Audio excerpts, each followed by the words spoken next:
కొండ గుర్తుకే మీ ఓటు. విశాఖ ఎంపీగా, గాజువాక ఎమ్మెల్యేగా.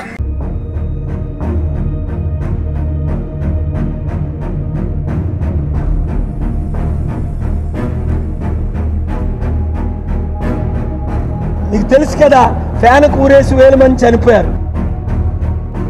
సైకిల్ యాక్సిడెంట్లో 1000 మంది చనిపోయారు. ఏంది గ్రంథి, ఏందా చెమట్లు? ఇదిగో ఫ్రిడ్జ్లో నుంచి ఐస్ వాటర్ తీసుకొచ్చి గంత. ఫ్రిడ్జ్ వాటర్ కాదు, కుండలో నీళ్ళు కావాలి. హే క్రాంతి, ఎక్కడికి వెళ్తున్నావు? పాలన మార్చటానికి. ఏంటి పాలన మారుస్తావా? ఎలారా? పాలన మారాలంటే పాలన రావాలి. కొండలీల తాగండిరా అంటే అర్థం తెలుసా మీకు? కొండకే ఓటేయండిరా. వైనాట్ 175 అనగానే చొక్కాలు చింపుకుంటున్నారు. వైనాట్ కూటమి అనగానే కేకలు పెడుతున్నారు. ఇస్బార్ 400 పారడగానే ఎగిరి గంతులేస్తున్నారు. మరైతే వైనాట్ పాల్. కలాం గారు కలలు కనమన్నారు, కథలో పీప్ అనలేదు. 7 యుద్ధాలు ఆపాడు. 140కి పైగా దేశాలకు చెందిన ప్రెసిడెంట్స్ ఇంకా ప్రైమ్ మినిస్టర్స్ ని కలిశాడు. లక్షల కోట్ల రూపాయలు విరాళాలు తెచ్చాడు. ప్లస్ ప్రధాన పార్టీలు ఇచ్చిన హామీలే పాల్ కూడా ఇస్తున్నాడు. ప్రధాన పార్టీలు చేసిన అప్పులను తాను తీరుస్తాను అంటున్నాడు. So why not Paul? K Paul ఇచ్చిన దశరత్నాలు నమ్మి తన దశ తిరిగి ఒకవేళ నిజంగా సీఎం అయితే ఎలా ఉంటుంది? ఇప్పటిదాకా వచ్చిన పార్టీలతో విసిగిపోయిన జనం పాల్ గారి ప్రజాశాంతి పార్టీకి ఒక్క ఛాన్స్ ఇవ్వాలని ఫిక్స్ అయితే ఎలా ఉంటుంది? సీఎం అయిన తర్వాత ఆంధ్రప్రదేశ్ పాలనని పాల్ ఎలా కొనసాగిస్తారు?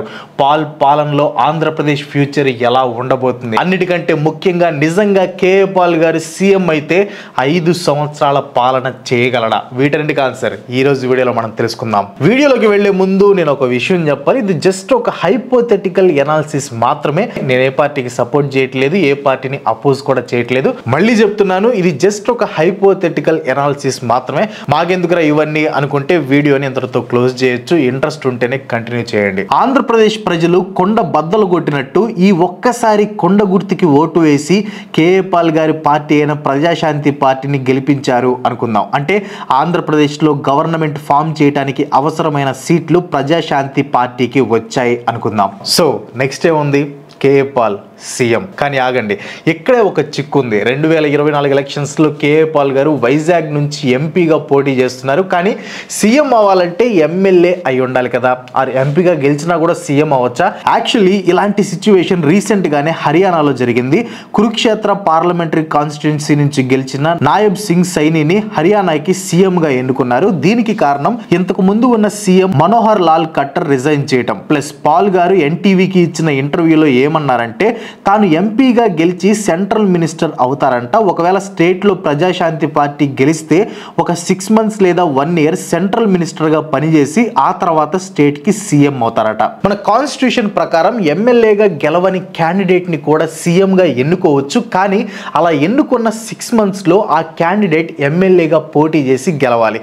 కాన్స్టిట్యూషన్లోని ఆర్టికల్ 164లో దీని గురించి ఉంటుంది. సో సెంట్రల్ మినిస్టర్గా ఒక 1 year పనిచేశాక పాల్ ఆంధ్రప్రదేశ్కి సీఎం అవుతారు. అండ్ మనందరికీ తెలుసు ఆయనకి చాలా దేశాల ప్రెసిడెంట్స్ ఇంకా ప్రైమ్ మినిస్టర్స్ తో పరిచయాలు ఉన్నాయని. సో ఖచ్చితంగా ఆయన సీఎం గా ప్రమాణ స్వీకారం చేసే కార్యక్రమానికి అగ్రదేశాల నేతలు అందరూ, అంటే అందరు కాకపోవచ్చు, కొంతమంది అయినా వచ్చే ఛాన్స్ ఉంది. మన లైఫ్ లో జరిగే విషయాలని ఎవరు కంట్రోల్ చేయలేరు. ఒకప్పుడు కేఏ పాల్ గారి రేంజ్ ఏంటో మనందరికీ బాగా తెలుసు. బట్ ఇప్పుడు ఎలా ఉంది? అలాగే అందరి లైఫ్లో చాలా డౌట్స్ అండ్ ఇష్యూస్ ఉంటాయి. ఈవెన్ నేను కూడా గతంలో కొన్ని పర్సనల్ ఇష్యూస్ని ఫేస్ చేశాను. ఒక యాస్ట్రాలజర్తో మాట్లాడితే ఒక క్లారిటీ ఆర్ సొల్యూషన్ దొరుకుతుంది అనుకున్నాను. సో ర్యాండమ్గా యాస్ట్రో టాక్ యాప్ని డౌన్లోడ్ చేసుకున్నాను. దాంట్లో పల్లవి గారితో మాట్లాడాను.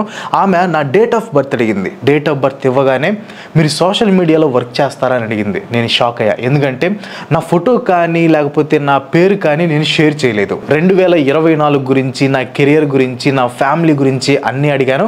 అండ్ మోస్ట్ ఇంపార్టెంట్, ఇంట్లో నాకున్న పర్సనల్ ఇష్యూ గురించి కూడా అడిగాను.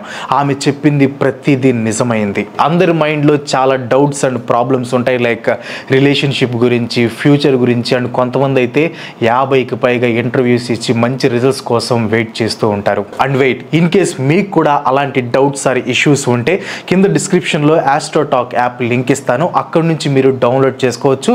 అండ్ నా లింక్ ద్వారా వెళ్ళారంటే మీకు ఫస్ట్ మస్ట్ చాట్ ఫ్రీగా లభిస్తుంది. కేఏ పాల్ గారు సీఎం అయ్యాక చేసే మొట్టమొదటి పని ఆంధ్రుల హక్కైన విశాఖ ఉక్కుని కాపాడటం. మీకు తెలిసో లేదో విశాఖపట్నం స్టీల్ ప్లాంట్ ప్రైవేటైజేషన్ ని ఆపటం కోసం కేఏ పాల్ గారు హైకోర్టులో పిటిషన్ వేశారు అండ్ దీక్ష కూడా చేశారు. సో ఆయన సెంట్రల్ మినిస్టర్ అయ్యాక ఖచ్చితంగా ఈ ఇష్యూని సాల్వ్ చేస్తారు. ఒకవేళ కుదరకపోతే ఆంధ్రప్రదేశ్ కి చీఫ్ మినిస్టర్ అయ్యాక ఖచ్చితంగా సాల్వ్ చేస్తారు. ఇంకా పాల్ గారి పాలన విషయానికి వస్తే ఆయన పీస్ కి ఎక్కువ ఇంపార్టెన్స్ ఇచ్చే వ్యక్తి. గ్లోబల్ పీస్ ఇనిషియేటివ్ అనే ఆర్గనైజేషన్ ని మొదలుపెట్టి దాని ద్వారా ప్రపంచం మొత్తం శాంతిని బోధిస్తూ వచ్చారు. దాదాపు 7 దేశాల మధ్యలో యుద్ధం జరగకుండా ఆపారు. రీసెంట్ గా యుఎస్ ప్రెసిడెంట్ జో బైడెన్ ని కూడా కలిసి రష్యా యుక్రెయిన్ వార్ గురించి డిస్కస్ చేసినట్లు ఆయన ఒక ఇంటర్వ్యూలో కూడా చెప్పారు. జో బైడెన్ కు వార్నింగ్ ఇచ్చాను. ప్లస్ ఆయన చాలా సార్లు చెప్పారు తాను చేసేది మత ప్రచారం కాదు అని, శాంతి ప్రచారం అని. సో కేఏ పాల్ గారి పాలనలో మన ఆంధ్రప్రదేశ్ లో శాంతి ఏర్పడటం ఖచ్చితంగా చూడొచ్చు. ఇంకా కేఏ పాల్ గారికి ప్రపంచవ్యాప్తంగా కాంటాక్ట్స్ ఉన్నాయి. సో ఆంధ్రప్రదేశ్ ప్రజలకి ఆయన కాంటాక్ట్స్ బాగా ఉపయోగపడతాయి, ముఖ్యంగా నిరుద్యోగులకి. దీనికి మంచి ఎగ్జాంపుల్ కూడా చెప్తాను చూడండి. 2022లో తన 59వ పుట్టినరోజున తెలంగాణలోని మునుగోడు కాన్స్టిట్యుయెన్సీలోని నిరుద్యోగులకు కేఏ పాల్ గారు ఒక బంపర్ ఆఫర్ ఇచ్చారు. ఆ ఆఫర్ ఏంటంటే 59వ పుట్టినరోజు సందర్భంగా మునుగోడులో ఉన్న నిరుద్యోగుల్లో 59 మందిని సెలెక్ట్ చేసి అమెరికా వెళ్ళడానికి వాళ్ళకి ఫ్రీగా పాస్పోర్ట్లు వీసాలు అరేంజ్ చేస్తాను అని చెప్పారు. ఈ ఆఫర్ ని ఆయన ఒక వీడియో ద్వారా రిలీజ్ చేశారు. 2022 సెప్టెంబర్ 25న 3 PM నుంచి 5 PM లోపు శ్రీవారు హోమ్ గ్రౌండ్స్ కి వచ్చి రెజ్యూమ్స్ ఇవ్వాలని ఈ వీడియోలో నిరుద్యోగుల్ని కోరారు కేఏ పాల్ గారు. ఆ తర్వాత డిసెంబర్ లో ఆ లక్కీ 59 మందికి చెప్పినట్లే వీసా లెటర్లు కూడా అందించారు పాల్ గారు. సో పాల్ గారి విదేశీ కాంటాక్ట్స్ వలన ఇక్కడ నిరుద్యోగులకి ఉద్యోగాలు లభిస్తాయి. సెంట్రల్ లో బీజేపీ వచ్చే ఛాన్స్ ఉందని చాలా సర్వేస్ చెప్తున్నాయి. సో సెంట్రల్ లో బీజేపీ గెలిచి కేఏ పాల్ గారు అనుకున్నట్టే కొంతకాలం సెంట్రల్ మినిస్టర్ గా చేసి ఆ తర్వాత ఏపీకి సీఎం అయితే సెంటర్ నుంచి ఏపీకి పూర్తి మద్దతు లభిస్తుంది. ప్లస్ బీజేపీలో కీలక నేత అండ్ మరోసారి హోమ్ మినిస్టర్ ఆఫ్ ఇండియా అవ్వబోయే ఛాన్స్ ఉన్న అమిత్ షా గారితో కేఏ పాల్ గారికి మంచి రిలేషన్ ఉన్నట్లు కేఏ పాల్ గారు చాలా సార్లు చెప్పారు. అంతేకాదు 2022లో కేఏ పాల్ గారు అమిత్ షా గారిని కలిసి తనకి తెలంగాణలో థ్రెట్ ఉందని ఎక్స్ట్రా సెక్యూరిటీ ప్రొవైడ్ చేయాలని అమిత్ షా గారిని కోరారు. పాల్ గారు కోరిన సెక్యూరిటీని అందించడానికి అమిత్ షా గారు ఒప్పుకున్నారు కూడా. మోదీ గారు కూడా పాల్ గారికి క్లోజ్ అని పాల్ గారు చాలా సార్లు చెప్పారు. సో ఎలా చూసుకున్న సెంటర్ నుంచి ఏపీకి నిధులతో పాటు ప్రతి ఒక్క సహాయం అందుతుంది అండ్ ఆ సహాయం అందడానికి పాల్ గారే కారణమవుతారు. పాల్ గారి పాస్ట్ చూసుకుంటే ఆయన ఎంతో మంది విడోస్ కి పేదవాళ్ళకి లక్షల కోట్ల రూపాయలు సహాయం చేశారు. అఫ్ కోర్స్ ఇది ఆయన సొంత డబ్బు కాదు, ప్రపంచవ్యాప్తంగా డొనేషన్స్ తీసుకుని వచ్చారు. Global peace initiative, gospel to the unreached millions అనే ఆర్గనైజేషన్స్ ద్వారా ఈ డొనేషన్స్ ని సంపాదించి పేదవాళ్ళకి ఉచితంగా వైద్యం అందించారు, ఆర్ఫనేజెస్ కట్టించారు, లక్షల మంది ఆకలితో ఉన్న వాళ్ళకి అన్నం పెట్టారు. పవర్ లో లేకపోతేనే ఇన్ని చేస్తే ఇన్ కేస్ సీఎం అయితే మామూలుగా ఉండదు. ఆంధ్రప్రదేశ్ కి పాల్ గారు సీఎం అయితే ఆంధ్రప్రదేశ్ మొత్తం శాంతితో ముందుకు వెళ్తూ శాంతి మార్గంలో డెవలప్ అవుతుంది. కానీ ఆ ముందుకు వెళ్ళేది కేవలం 6 నెలలు మాత్రమే. ఎందుకంటే సీఎంగా కంటిన్యూ అవ్వాలంటే 6 నెలల తర్వాత ఆయన ఎమ్మెల్యేగా పోటీ చేసి గెలవాలి. కానీ ఆ 6 నెలల్లోనే ప్రజలకి పాల్ గారి పాలన పనికిరాదు అని అర్థమైపోతుంది. ఎందుకో చెప్తాను చూడండి. ఒకసారి ఆయన రిలీజ్ చేసిన మేనిఫెస్టో చూడండి. దాని పేరు దశరత్నాలంట. అంటే వైసీపీ మేనిఫెస్టోకి ప్యారడీగా ఈ మేనిఫెస్టోని రిలీజ్ చేసినట్లుంది. ప్రతి ఒక్కరికి ఉచిత వైద్యం, KG to PG English Telugu medium ఉచిత విద్య, ప్రతి వితంతు మహిళకు నెలకు 5,000 రూపాయల పింఛన్, ప్రతి మహిళకు ఏడాదికి 1,00,000 రూపాయల ఆర్థిక సాయం, నిరుద్యోగ యువతకు నెలకు 6,000 రూపాయల నిరుద్యోగ భృతి, డబుల్ బెడ్రూమ్ ఇల్లు, ఆటో డ్రైవర్లకు 1,00,000 ఆర్థిక సాయం, మత్స్యకార రైతులకు 1,00,000 చొప్పున ఆర్థిక సాయం చేస్తామని పాల్ గారు హామీ ఇచ్చారు. అలాగే నెలకు 25,000 జీతం తక్కువ కాకుండా 100 రోజుల్లోనే ఉద్యోగాలు కల్పిస్తామని ప్రకటించారు. ఇందులో ఏ ఒక్క హామీకి కూడా క్లారిటీ అనేది లేదు. ఏదో అపోజిషన్ పార్టీలు ప్రకటించాయి కాబట్టి వాళ్ళకి పోటీగా ప్రకటించినట్లు ఉంది. అయినా ఇల్లు లేని వాళ్ళకి ఇల్లు ఇవ్వాలి కానీ నిరుద్యోగులకి డబుల్ బెడ్రూమ్ ఇల్లు ఎందుకు అర్థం కాలేదు. ఒక ఇంటర్వ్యూలో అయితే ఏకంగా సంవత్సరానికి 20 లక్షల జాబ్స్ ఇస్తాను అని అన్నారు పాల్ గారు. నిరుద్యోగులందరికీ 5 సంవత్సరాల ఉద్యోగం, ఎవ్రీ ఇయర్ 20 లక్షల ఉద్యోగాలు ఇస్తాను. ఛాలెంజ్ చేస్తున్నాను.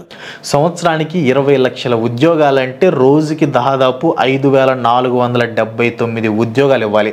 అసలు ఇది ఎలా సాధ్యం? ఇక్కడే క్లియర్గా అర్థమవుతుంది పాల్ గారికి సీరియస్నెస్ లేదు అని. అఫ్ కోర్స్ ప్రజలకి సేవ చేయాలి అనే తపన ఆయనలో ఉంది, కానీ రాజకీయాల్ని ఆయన ఇంకా సీరియస్గా తీసుకోలేదు అనిపిస్తుంది. మాటకి ముందు పాల్ గారు ఆంధ్రప్రదేశ్కి 5 లక్షల కోట్ల అప్పు ఉంది, ఆయన్ని గెలిపిస్తే అది ఆయన తీరుస్తాను అంటున్నారు. ఎలా తీరుస్తారు? అఫ్ కోర్స్ పాస్ట్ లో ఆయన 1000 కోట్లు డొనేషన్ గా ఇండియాలోకి తీసుకొని వచ్చారు, అది నిజమే. కానీ ఒక రాష్ట్రం అప్పులు తీర్చడానికి మిగతా దేశాలు అప్పులు ఎందుకు ఇస్తాయి? ప్రజలకి పేదవాళ్ళకి సేవ చేస్తామంటే డొనేషన్స్ ఇస్తారు, కానీ అప్పులు కట్టుకుంటాం డెవలప్మెంట్ చేసుకుంటాం అంటే కోట్ల రూపాయల డొనేషన్ ఎందుకు ఇస్తారు? ఎవరు ఇస్తారు? అంతదాకా ఎందుకు? కేఏ పాల్ గారు చెప్పారు, అప్పట్లో రాజశేఖర్ రెడ్డి గారు 20 కోట్ల పార్టీ ఫండ్ అడిగితే ఆ డబ్బు ఇవ్వడం కుదరలేదు, ఎందుకంటే అది పాల్ గారి డబ్బు కాదు కాబట్టి. మరి ఆంధ్రప్రదేశ్ ని డెవలప్ చేస్తాను డొనేషన్స్ ఇవ్వండి అని పాల్ గారు ఎలా అడుగుతారు?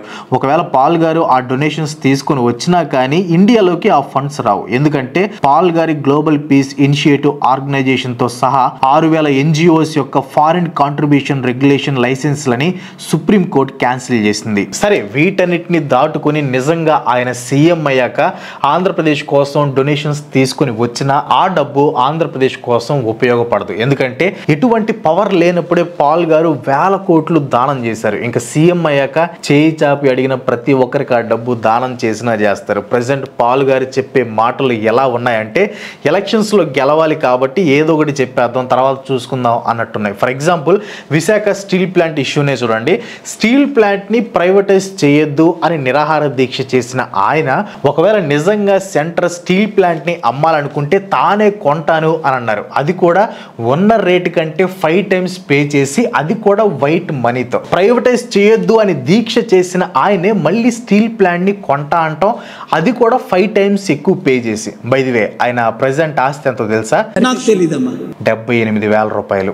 అసలు ఇవన్నీ కాదు, సీఎం అవడానికి కావాల్సిన క్యాడర్ కూడా పాల్ గారి దగ్గర లేదు. సింపుల్ గా చెప్పాలంటే ఆంధ్రప్రదేశ్ మొత్తంలో పోటీ చేయడానికి కావాల్సిన 175 క్యాండిడేట్స్ కూడా ఆయన దగ్గర లేరు. ఏదో జాబ్ ఇంటర్వ్యూలకు పిలిచినట్టు క్యాండిడేట్స్ ని పిలుస్తున్నారు, వాట్సాప్ లో మెసేజ్లు పెట్టి పార్టీల సీట్ల కోసం అప్లై చేయమంటున్నారు. 7569441275 ఇప్పుడే కాల్ చేయండి, వాట్సాప్ టెక్స్ట్లో పెట్టండి. We are interested to contest MLA అనండి, మీ రెజ్యూమేని పంపించండి, ప్రొసీజర్ ఫాలో అవ్వండి. కేఏ పాల్ గారు మంచి వ్యక్తి, ప్రజలకి మంచి చేయాలి అనుకుంటున్నారు. ఆయన ఒక హ్యుమానిటేరియన్, కానీ రాజకీయ పరంగా ఆయన చాలా ఎదగాలి. రాజకీయాల్లో నెట్టుకొని రావాలంటే మాటలు చెప్పాలి, అలా అని చెప్పి ఏది పడితే అది మాట్లాడకూడదు. పార్టీ పెట్టినప్పటి నుంచి ఇప్పటి వరకు ఒక సీటు కూడా గెలవని పాల్ గారు నేను సీఎం అవుతా పిఎం అవుతా అనే మాటలు కాకుండా ప్రజలు నమ్మేలా హామీలు ఇవ్వాలి. 50,000 మంది నిరుద్యోగులు ఉన్న మునుగోడులో లక్కీ డ్రా తీసి 59 మందికి వేషాలు ఇవ్వటం, చేపలు పట్టే వాళ్ళ వేషాలు వేసుకుని హడావిడి చేయటం, ఇలాంటివి కాకుండా సీరియస్ గా ప్రజల సమస్యల్ని తెలుసుకొని వాటిని గవర్నమెంట్ దృష్టికి తీసుకుని వెళ్లి ప్రజల్లో ఒక నమ్మకం తెచ్చుకోవాలి. ప్రెసిడెంట్ అయిన వైజాగ్ నుంచి ఎంపీగా పోటీ చేస్తున్నారు, అక్కడ ఎంపీగా గెలిచి ప్రజలకు సేవ చేసి ఆ తర్వాత అధికారం గురించి ఆలోచిస్తే బెటర్ అనేది నా ఉద్దేశం. మీరే అనుకుంటున్నారు కేఏ పాల్ గారికి అట్లీస్ట్ ఎంపీగా అయినా ఒక ఛాన్స్ ఇవ్వచ్చా? కింద కామెంట్లో పోస్ట్ చేయండి. That's all for today. ఈ వీడియో మీకు ఇంట్రెస్టింగ్ అండ్ ఇన్ఫర్మేటివ్ అనిపిస్తే ఖచ్చితంగా వీడియోకి ఒక లైక్ కొట్టి మీ ఫ్రెండ్స్ అండ్ ఫ్యామిలీకి షేర్ చేయండి. అండ్ ఇలాంటి వీడియోస్ మరి ఎన్నో చూడాలనుకుంటే, మిస్ కాకుండా చూడాలనుకుంటే వెంటనే మన ఛానల్కి సబ్స్క్రైబ్ చేసుకోండి. ఇంకో మంచి వీడియోతో మళ్ళీ కలుసుకుందాం. సెలవు, బాయ్ బాయ్.